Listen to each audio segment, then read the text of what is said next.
qu'ils vont comprendre.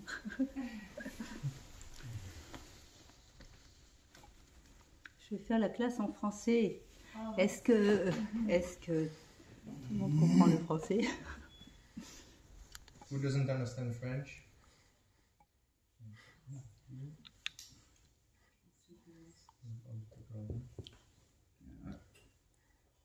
En français, n'est pas préparé. Qu'est-ce que ça veut Et dire? pas préparé. Je viens juste de me demander de la donner. J'espère que ça va être Il clair.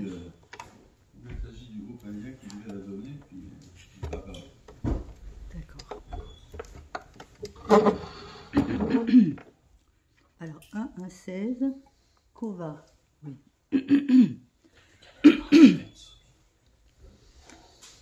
Kova,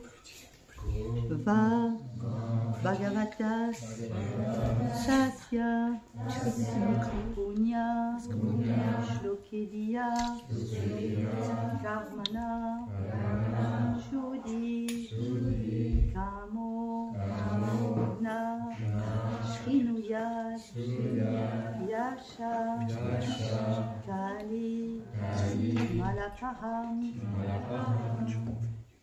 Kova Bhagavatastasye, Punya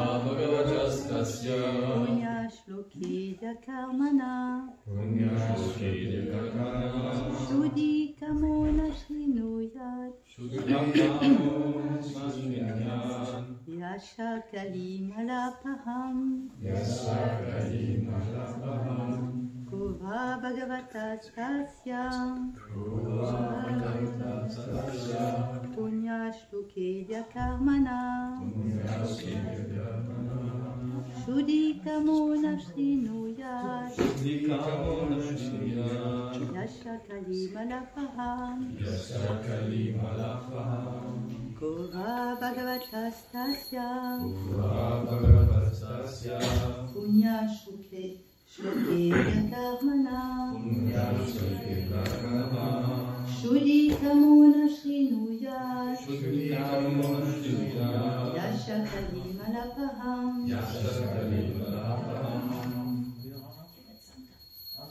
Kova Bhagavatastasya, Punya Shlokedya Karmanaha, Shuddhi Kamona Shrinuyat, Kali Malapaham.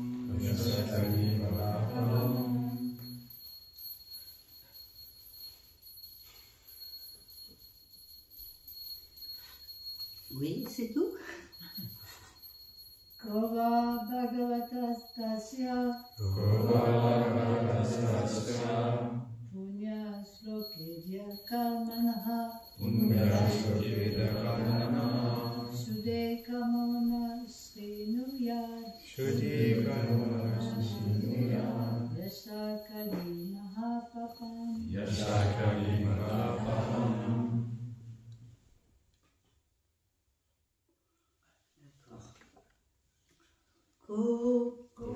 Qui va plutôt que Bhagavata du Seigneur, Tasya c'est Punya vertueux, Shlokaidya on honore par des prières, Karmana au fait, Shudikama désirant s'affranchir de toute faute, Na ne pas, Shrinuyat écoute, Yasha vouloir, Kali de l'âge de la discorde, Malapaham l'agent de purification, qui, désireux de se soustraire au vice de l'âge de Kali, refuserait d'entendre les gloires du Seigneur. Si vous voulez bien répéter, qui, désireux de se soustraire au vice de l'âge de Kali, refuserait d'entendre les gloires du Seigneur.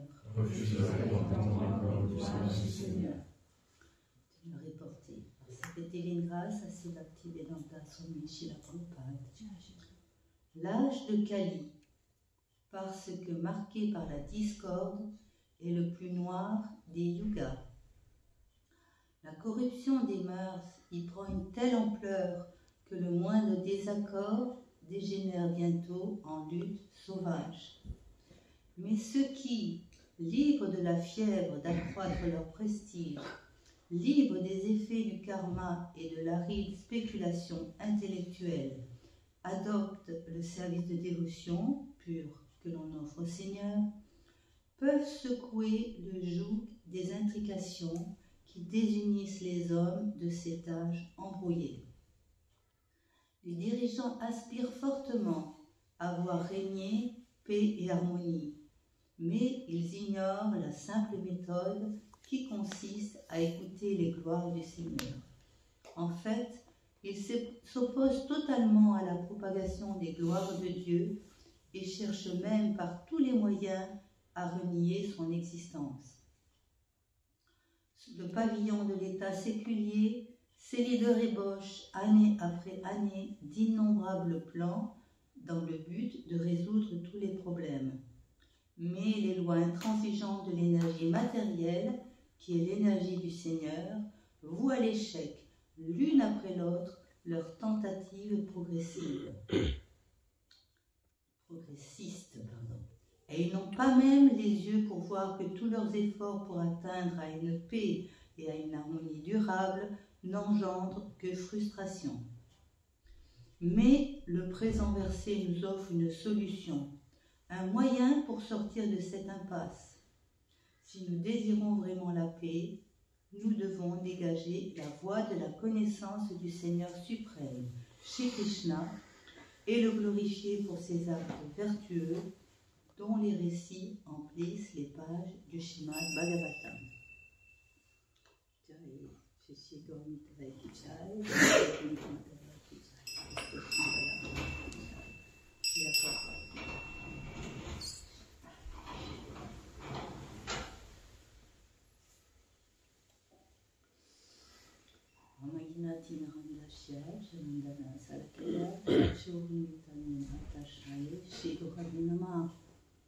Je suis né dans les plus profondes ténèbres de l'ignorance, mais du flambeau lumineux de la connaissance, mon maître spirituel m'a ouvert les yeux, je lui offre une obéissance respectueuse. Qui, désireux de se soustraire au vice de l'âge de Kali, refuserait d'entendre les gloires du Seigneur.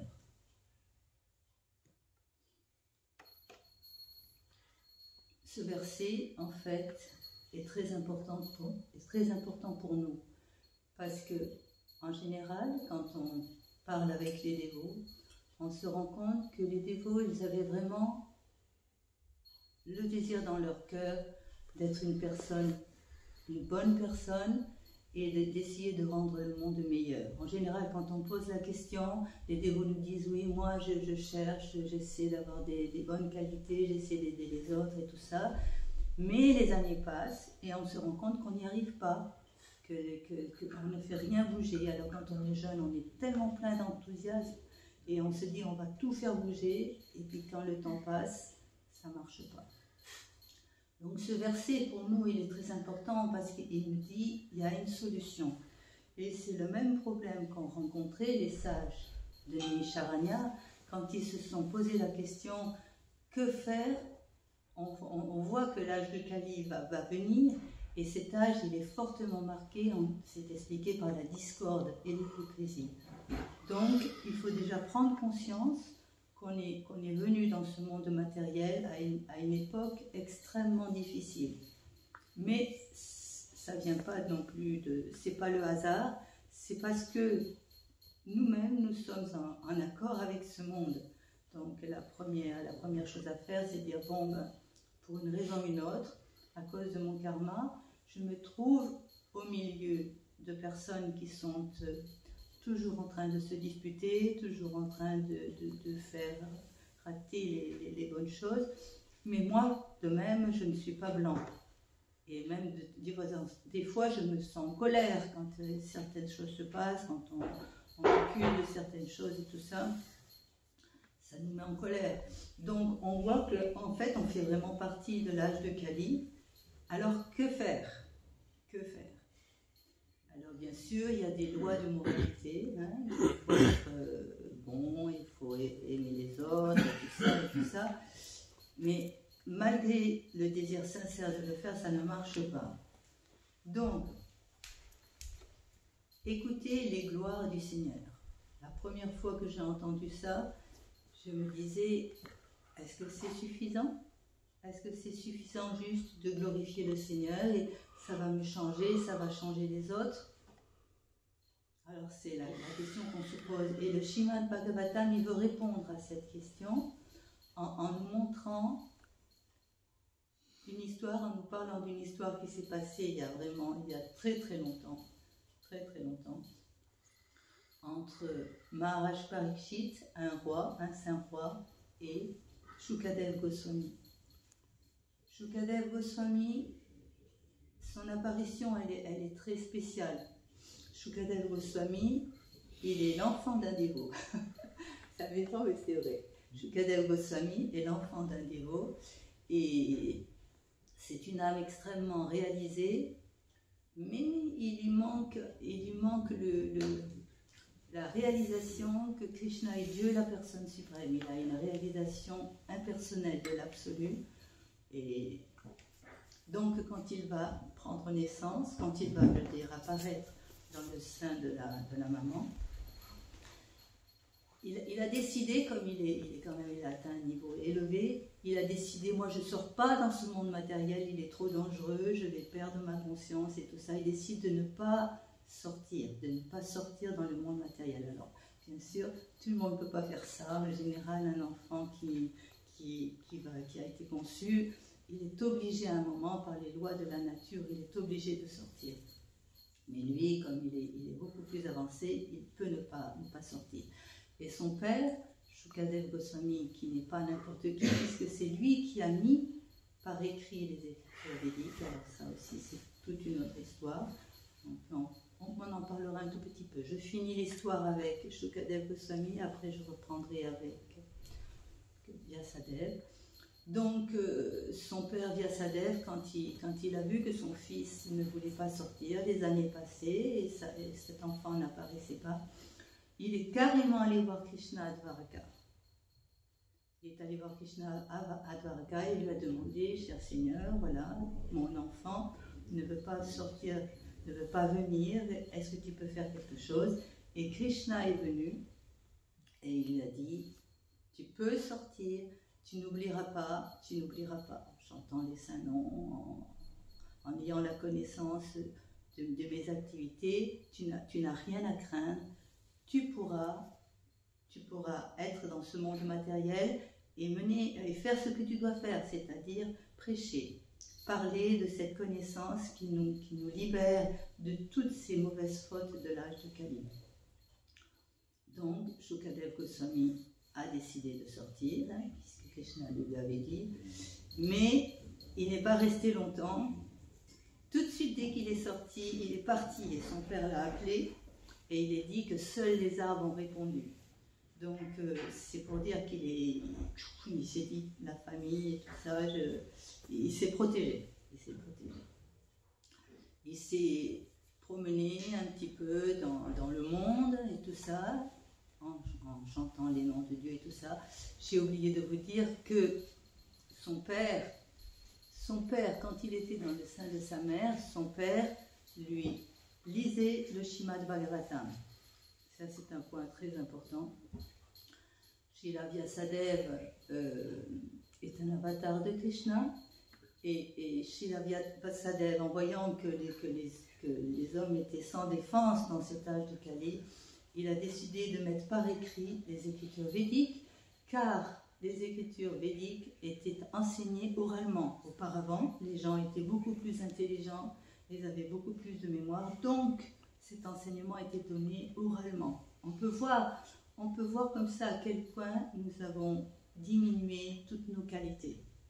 Ils avaient la patience d'écouter, ils étaient capables de le répéter, et c'est qu'il y a des personnes, des fois, qui ont une mémoire très très grande, mais la règle générale, c'est qu'on perd la mémoire. Et c'est les défauts que vous trouvez dans le 11e chant. Si vous avez envie, vous pouvez les lire. Dans le 11e chant, on voit tous les défauts de l'âge de Kali et ça fait dresser les cheveux sur la tête. C'est très inquiétant. Donc, Srila Vyasadeva, il a mis par écrit, quand il a vu que les gens avaient peu de mémoire, il a déjà divisé tous les Védas, c'est-à-dire cette connaissance qui nous permet d'agir dans le monde matériel sans être liés par nos actes, en apprenant comment agir, en se tournant vers Dieu, en servant Dieu, en le glorifiant, chantant ses noms, comment faire pour se libérer de nos actes. Et ce qui est le désir de Krishna, c'est de nous permettre de retourner au monde spirituel. Donc, quand son fils était dans le sein de sa mère, il lui récitait le Srimad Bhagavatam. Et Krishna lui a dit à son fils, tu n'as rien à craindre, tu peux partir, tu ne seras jamais lié par les défauts de l'âge de Kali. Donc il est parti et il est dit qu'il se promenait, qu'il allait de ci, de là, comme le font les sages. Hein. Il n'était pas du tout vêtu, il n'avait absolument pas de conscience de son corps. Et il pensait à Dieu, il chantait le nom de Dieu, il pensait à Dieu. Et à un moment, pour une raison ou une autre, c'est dit que c'est par la grâce de Krishna qu'un dévot trouve son maître spirituel. Donc, par la grâce de Krishna, il s'est trouvé devant des sages et devant donc Maharaj Parikshit. Et c'était un petit jeune homme de 15 ans, donc ça aussi c'est ce qu'on apprend dans le Srimad Bhagavatam. Il y a différentes naissances. Lui, dès qu'il est né, hop, il a fait tout de suite une forme d'adolescent et c'est comme ça qu'il est parti. Donc quand il est arrivé, il n'avait que 15 ans et il y a même un point qui est raconté et qui est intéressant, c'est qu'il était suivi, parce qu'il était très très beau, c'était un jeune homme, il est dit qu'il était très très beau, et il était suivi par des enfants ignorants et par des femmes qui juste le suivaient bêtement comme ça, et se moquaient un petit peu de lui, enfin, il le suivait comme ça.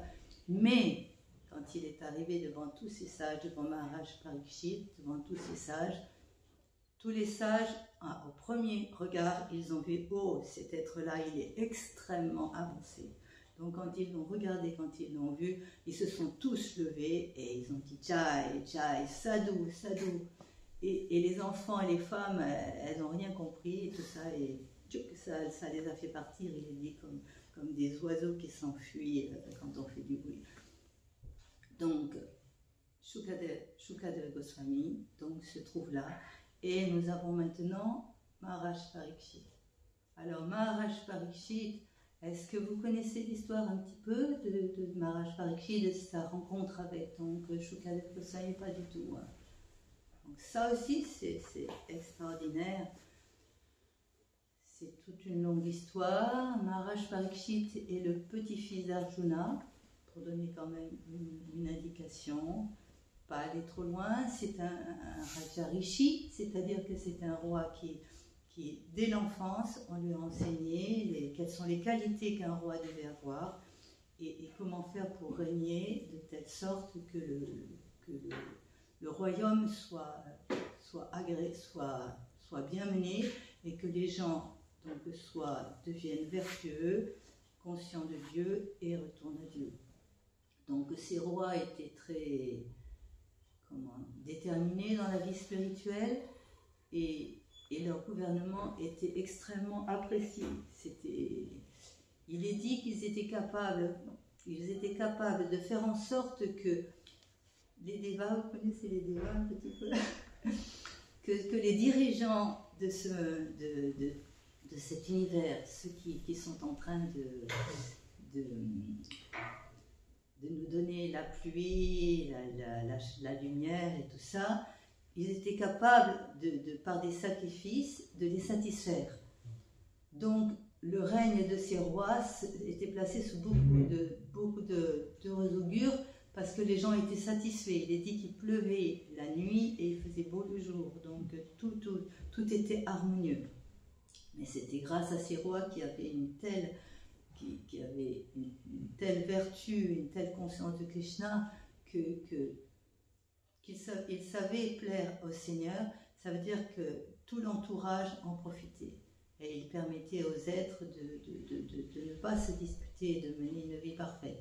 Mais il est dit qu'au départ de Krishna, l'âge de Kali, qui devait arriver, l'âge de Kali commence à apparaître, et donc les qualités de discorde apparaissent.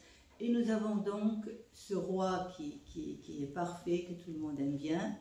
Ce roi va rencontrer l'âge de Kali.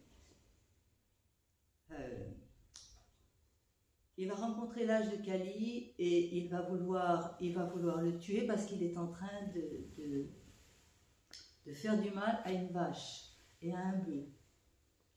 Alors, pour faire court quand même, je ne sais pas comment faire court, mais c'est... Donc finalement, il va finir par le châtier et lui dire « je vais te tuer ». Mais l'âge de Kali va offrir ses obéissances et lui dire non, non, je demande pardon, il va s'abandonner au roi. Et d'après les règles des rois, des kshatriyas, des guerriers, si quelqu'un demande le refuge, tu ne peux pas le lui refuser. Donc il va dire, âge de Kali, je ne veux pas que tu sois dans mon royaume, mais tu pourras y être. Ça c'est un point très très important parce que des fois on ne se rend pas compte. Il va parler des 4 principes régulateurs.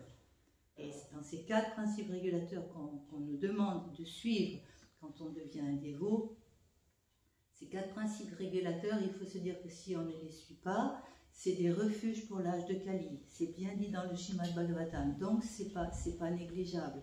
C'est pas qu'on peut dire je vais en suivre 3 et pas 4 ou 2 et tout ça. C'est là où se trouve Kali. C'est important de le savoir.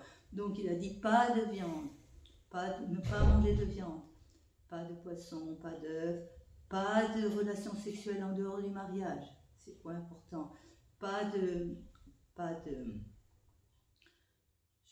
spéculation et pas d'intoxicants. Donc ces points-là, il faut se dire que l'âge de Kali est dedans. Hein. Si quelqu'un le fait, il est en train d'ouvrir la porte à l'âge de Kali, et Kali est extrêmement puissant, c'est son âge, c'est là où il peut vraiment faire ce qu'il veut. Et donc on chante 16 tours aussi, on va en parler après, la puissance des saints noms. Donc Kali a dit, oui mais dans ton royaume, tous sont vertueux, j'aurai pas accès, je pourrai rien faire. Alors là c'est un deuxième point important, il a dit, écoute, tu peux venir là où on entasse l'or. Parce que là où les gens entassent l'or, il y a la prostitution et il y a aussi l'argent et tout ça, ces problèmes-là. Donc il est parti, Kali est parti, le roi continue à régler, mais l'âge de Kali approchait. Et le roi, une fois qu'il était dans la forêt, qu'il chassait dans la forêt, il avait très soif. Il a eu très soif, il est entré dans un ermitage et il a vu un sage qui avait l'air de méditer. Et donc il s'est approché, il lui a demandé de l'eau et le sage, il était dans sa méditation, il n'a pas réagi. Et le roi qui d'habitude était il se contrôlait, il était vraiment, c'était un yogi quoi en fait. Et ben il s'est mis en colère. Et il a ramassé la dépouille d'un serpent et il l'a mis autour du sage. C'est pas trop méchant, mais c'était pas très respectueux. Donc le sage il a continué à méditer, absolument pas conscient de ce qui se passait. Mais, ça c'est un point important, son fils a été prévenu par quelqu'un. Il y a ce roi, le Raja Rishi, le roi il est venu, il a mis ça autour de ton père. Et le petit garçon qui apprenait à devenir brahmana, mais qui était encore jeune et qui n'était pas très... il n'avait pas le raisonnement très, très juste parce qu'il était jeune. Il s'est, comme un enfant, il s'est mis en colère et tout ça. Et en même temps, il a voulu montrer aux autres qu'il était puissant, que son père, parce que son père était un grand yogi, il a voulu montrer qu'il était capable de montrer ses pouvoirs. Et il a dit, puisque ce roi fait ça, il mourra dans 7 jours. C'est important quand même de voir que même des jeunes enfants pouvaient être extrêmement puissants. On peut voir que la culture brahmanique, ce n'est pas des mots. Ce n'est pas des mots. Les sages devenaient des personnes extrêmement puissantes, les rois devenaient des personnes extrêmement qualifiées, et les vaishyas pareil. C'était une culture. L'enfant était entraîné, l'enfant dès qu'on voyait son inclination, il allait dans certains gurukuls et il apprenait son métier. Donc ça donnait des personnes extrêmement qualifiées. Et c'est ce qui nous manque actuellement, où tout le monde étudie, mais tout le monde n'est pas qualifié pour étudier, et après on arrive à des problèmes, cultiver la terre et tout ça, on ne sait pas le faire. Vous voyez, tandis quand l'enfant, on voit par exemple petit Krishna, à 3 ans, c'est incroyable, à 3 ans il va commencer à s'occuper un petit peu, entre guillemets, des petits veaux.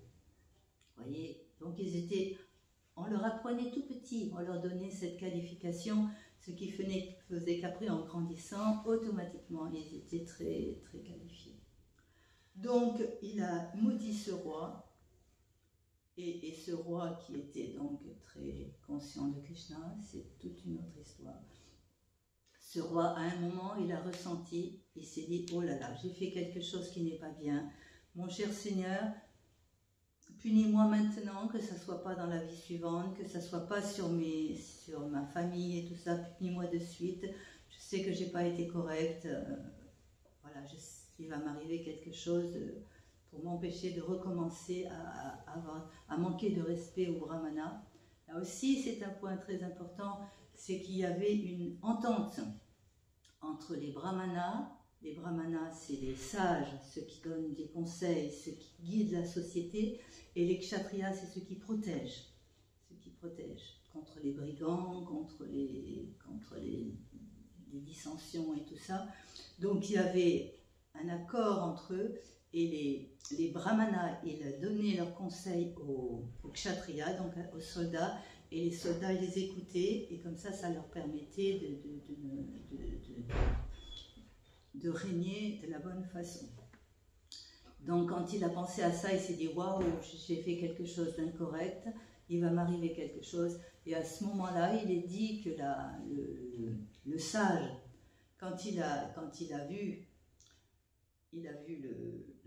le corps du serpent sur son cou, il n'a même pas fait attention. Et, bon, il l'a pris, il l'a jeté, mais il a vu son fils à côté de lui qui pleurait. Et il a dit, mais qu'est-ce qui t'arrive, qu'est-ce qui t'arrive? Et là, le fils lui a dit, bah, écoute, voilà, tu as été... Ce roi, il a été vraiment incorrect avec toi, je l'ai maudit de mourir dans 7 jours. Il dit par la morsure d'un serpent. Et le sage a dit, mais c'est stupide.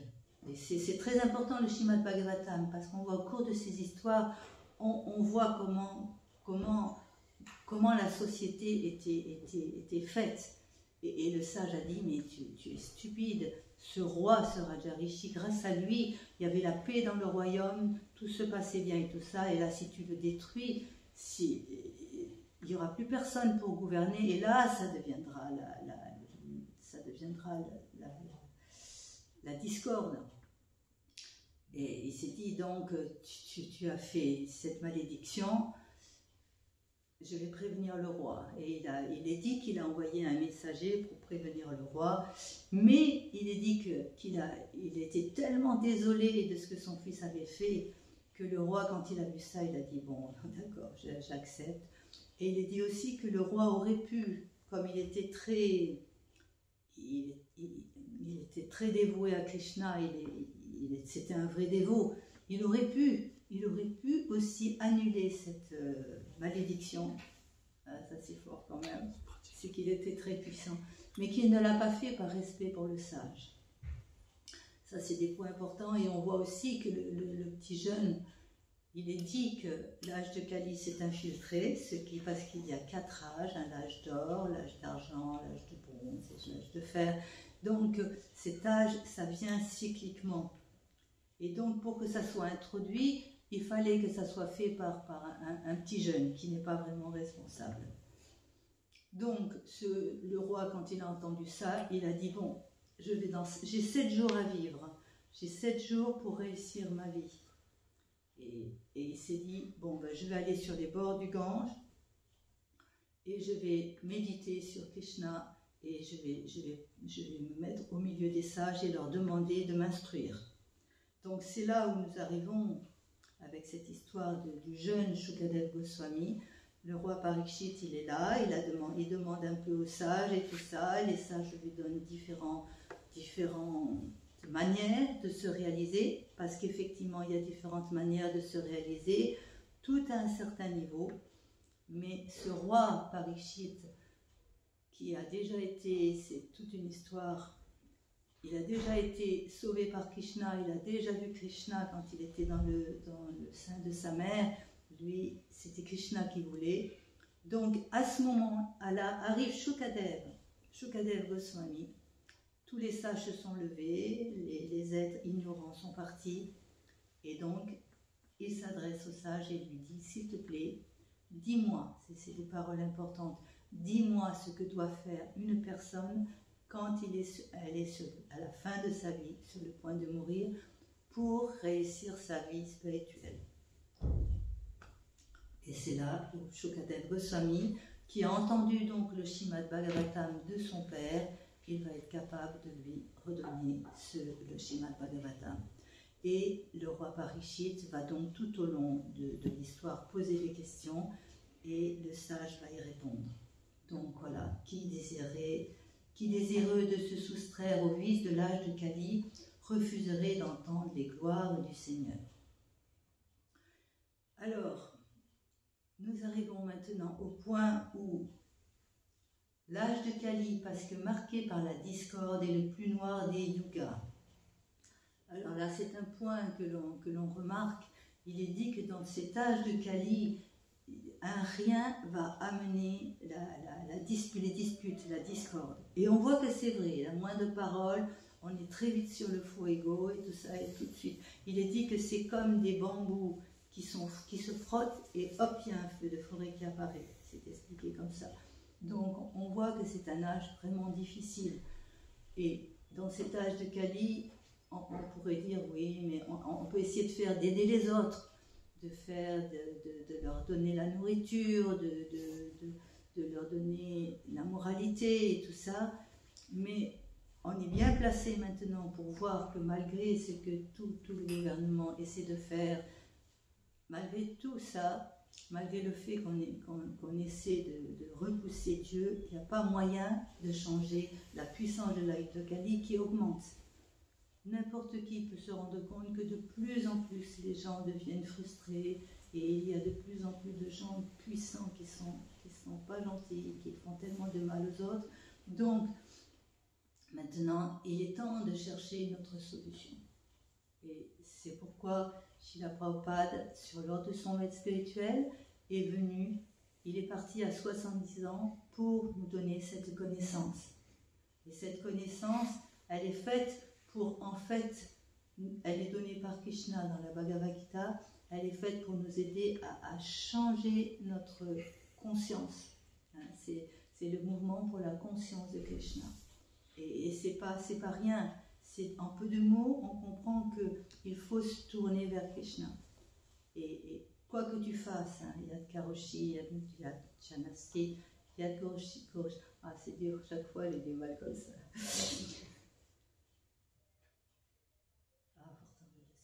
Donc, quoi que tu fasses, quoi que tu manges, quoi que tu offres, quoi que tu donnes en sacrifice, Krishna dit que ce soit pour me l'offrir.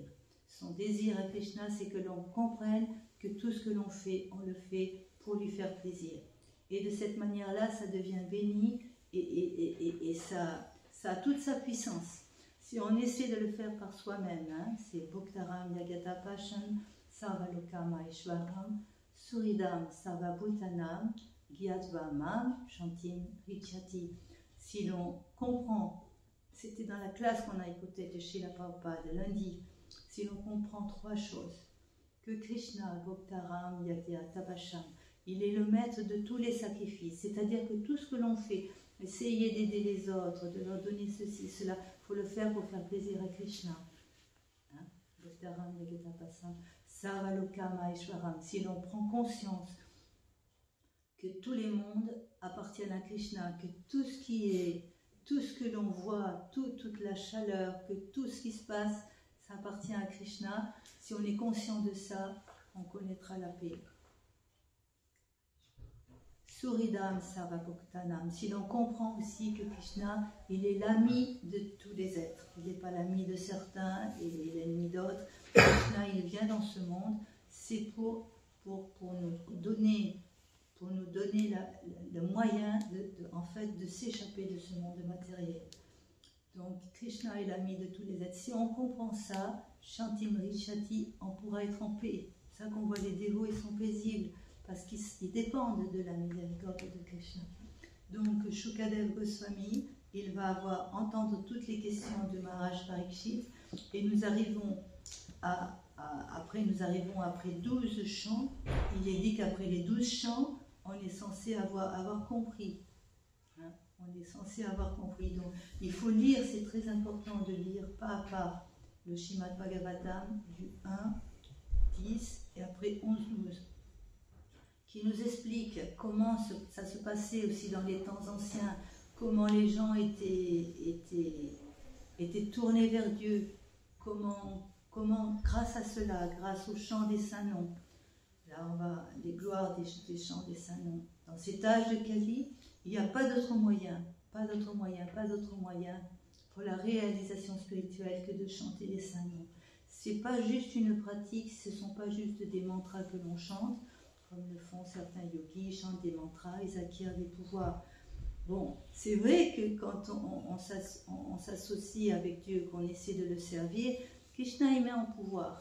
Ça c'est vrai aussi, ce n'est pas... On peut voir Srila Prabhupada par exemple, en à peine 10 ans, il a répandu le mouvement Hare Krishna et moi je suis en train de lire donc au Venezuela, comment il est juste venu à peine quelques jours et ça a démarré le mouvement au Venezuela. Alors, maintenant, nous, avec le temps, c'est presque 50 ans après, eh bien, on est obligé de se dire, mais c'est pas normal. Moi, si je vais dans un pays et que j'y reste une semaine, je ne vais pas démarrer la conscience de Krishna dans ce pays. Donc, on voit la puissance ce que peut donner Krishna pour que le pur dévot puisse répandre ses gloires et faire en sorte que les gens appellent Krishna par le chant des saints noms. Oh cher Seigneur, s'il te plaît, ô énergie du Seigneur, engage-moi dans ton service, retrouver ce service, c'est retrouver le service à Krishna, c'est ça que l'on doit chercher.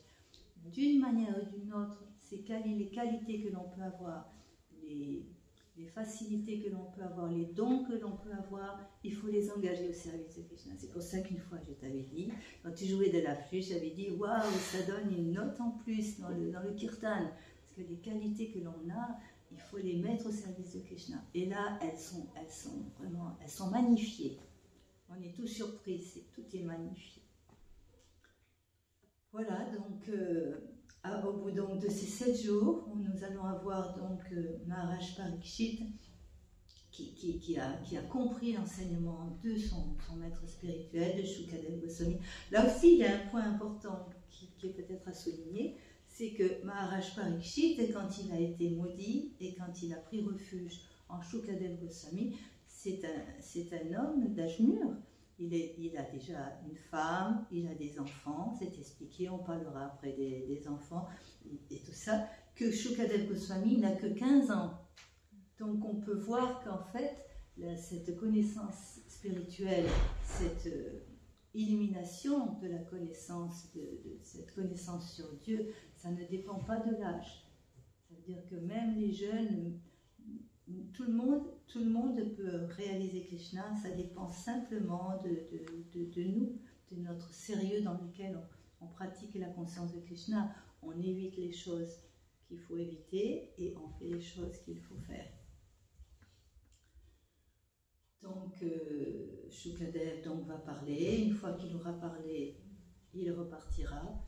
Et Maharaj Parikshit, après avoir entendu cet enseignement si précieux de servir Krishna, de donner la conscience de Krishna aux autres et de devenir des personnes pures, eh bien, il va donc rester en méditation. Et il est dit, alors c'est très mystérieux, il y a un serpent ailé, il est dit un serpent ailé, qui peut cracher du feu, on pense un peu au dragon, et qui va brûler son corps. Et donc, le Srimad Bhagavatam en reste là. Et ce qui va se passer, c'est qu'il y a des sages qui vont se réunir à nouveau et qui vont dire, mais dans cet âge, qui c'est qui va... Krishna est parti maintenant, qui c'est qui va nous amener, qui c'est qui va nous donner cette connaissance? Et là, il va être dit, grâce au Srimad Bhagavatam, si vous étudiez le Srimad Bhagavatam, si vous écoutez les gloires de Dieu, entendre les gloires de Dieu, vous pourrez repousser cet âge de Kali. Donc il faut le faire ensemble. Il faut lire ensemble le Srimad Bhagavatam, chanter les saints noms ensemble. Et l'âge de Kali ne pourra pas agir. Et il y a une prophétie qui est dit que dans cet âge de Kali, il y aura 10 000 ans d'âge d'or, grâce au mouvement de Sankirtan, grâce au mouvement du Seigneur Chaitanya. Donc nous sommes dans ces 10 000 ans et il faut vraiment profiter de cette chance pour retourner à Krishna. Voilà. Si vous avez des questions, des commentaires. Merci beaucoup pour la place. J'ai juste une petite question. Comment et pourquoi ce roi du coup a mis le serpent autour du cou de ce sadhu qui était en train de méditer? Et si c'était un roi si noble, comment il a pu avoir cette idée? Oui, cette question, elle a été posée aussi. C'est qu'il est dit que Krishna, il voulait vite ramener son dévot dans le monde spirituel. Donc il a accéléré les choses. On a ça plusieurs fois dans le Srimad Bhagavatam où on voit, c'est pas du karma. Parce qu'on va voir que ce roi, après pendant 7 jours, il va pouvoir écouter Shukadev Goswami sans manger et sans boire. Donc c'est un roi qui sait se maîtriser. Et Krishna, il voulait, parce que c'est le cycle qui se passe de telle sorte que les gens, ils accélèrent aussi leur conscience de Krishna. Plus les âges diminuent, plus le temps de vie diminue. Donc on a 100 000 ans, après 10 000 ans, après 1000 ans, et après on a 100 ans. 100 ans, c'est dérisoire. Donc les sages qui se réunissent là, ils vivent 1000 ans. Alors ils se disent, mais comment ils vont faire? Ces personnes de l'âge de Kali, ils ne vont jamais pouvoir... Il faut une méthode rapide. Il faut une méthode rapide. Donc dans cet âge de Kali, la méthode rapide qu'a donné Krishna, c'est de chanter les saints noms. Donc il faut vraiment l'attraper à bras le corps, parce que c'est notre chance de s'en sortir. Et donc Maharaj Parikshit, c'est un exemple de pur dévot qui montre comment il faut faire.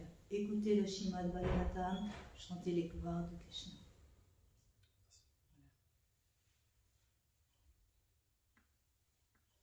Là, je suis en train de relire le livre de Yogeshwar sur Stranger in a Strange Land. Il parle justement de comment Prabhupada a introduit la conscience de Krishna. Et au bout d'un certain moment, le mouvement a été attaqué sérieusement dans la Cour suprême des États-Unis. Et il explique en détail, parce que c'était vraiment avec les 4 principes justement. Alors tous les éleveurs de viande, les mangeurs, les prostituées, etc. Enfin, je veux dire, ça détruisait beaucoup de professions, je veux dire, qui créent tous ces problèmes ou liés à ces activités. Donc, et Prabhupada l'a dit, comme preuve, tu amènes le Srimad Bhagavatam. Il est allé habillé avec son danda et avec un chariot, avec tout le Srimad Bhagavatam. C'était la preuve, parce qu'on n'était pas considéré comme religion authentique. C'était l'époque des antisectes, la chasse aux sectes, kidnapper les gens, les emprisonner. Et on était accusés de kidnapper, alors que programmeur, c'est l'âge de Kali. Mais Krishna, d'ailleurs, ils avaient peur, les dévots, parce que le juge de ce Cour suprême, il était très conservateur, donc il disait comment ça va se passer. Et après, il y a eu un titre sur le New York Times, le mouvement Hare Krishna est authentique. C'est une grande, grande victoire. Parce que, et moi, j'en vois encore des restants, tu vois, des gens qui sont venus dimanche, à qui je parlais. Oui, mais bon, moi, je veux penser par moi-même. Comme si ça impliquait qu'on me force à penser d'une certaine façon. Bon, je ne vais pas rentrer dans les détails, mais il y a encore... c'est moi qui décide. De toute façon, dès qu'on devient un peu puissant, on l'a vu avec Srila Prabhupada ici, dès que les dévots commencent à devenir de plus en plus forts, il y a l'opposition qui vient aussi très forte. Donc il ne faut pas avoir peur quelque part de l'opposition. Ça veut dire qu'en fait, le mouvement, il avance. Mais ça peut être très très fort. On a Prahlad Maharaj, il nous a montré comment faire en restant vraiment conscient de Krishna. Krishna nous protège. Yada et Dharmasya. Il nous dit chaque fois qu'il y a quelque endroit de l'univers où il y a des problèmes, j'arrive. Et il est dit dans cet âge, il arrive sous le chant des saints noms, sous la forme du chant des saints noms. Donc il faut vraiment prendre très au sérieux. Sinon, on est faible. On est faible dans cet âge. N'importe qui, il n'y a personne qui peut dire moi, je n'ai pas de désir matériel, moi, je maîtrise les sens et tout ça. On doit être prudent du début jusqu'à la fin de sa vie. Il faut avoir cette prudence. Mais en même temps, on sait qu'on a les moyens. C'est ça qui est formidable. On a les moyens par le chant des saints noms et par l'écoute des gloires du Seigneur. On voit vraiment cette écoute des gloires du Seigneur. Ça raffermit notre foi, mais ça a une action aussi sur nous. Ça nous protège de tout ce qui nous empêche de retrouver notre amour pour Krishna. Donc il faut vraiment le faire, il faut vraiment en profiter. Parce qu'avant, les gens ils méditaient, quand ils vivaient 100 000 ans, ils méditaient longtemps, pendant 10 000, beaucoup d'années, donc on n'est pas capable de faire ça. On est très, très vite désorienté. Donc voilà. La chose qu'il faut vraiment se dire, c'est que dans cet âge, c'est facile, c'est difficile pour nous, mais en fait, par rapport aux autres âges, c'est vraiment facile. Il est même dit que les dévas qui vivent beaucoup plus longtemps que nous, quand ils voient, waouh, celui-là, il est déjà retourné à Krishna, celui-là, quand ils voient qu'on retourne si vite à Krishna en adorant Krishna, ils font la queue, c'est dit comme ça, ils font la queue pour prendre naissance sur Terre. Donc on voit, il faut vraiment suivre les instructions de Srila Prabhupada. Il faut vraiment adorer Krishna. Il faut vraiment chanter avec Krishna. Voilà.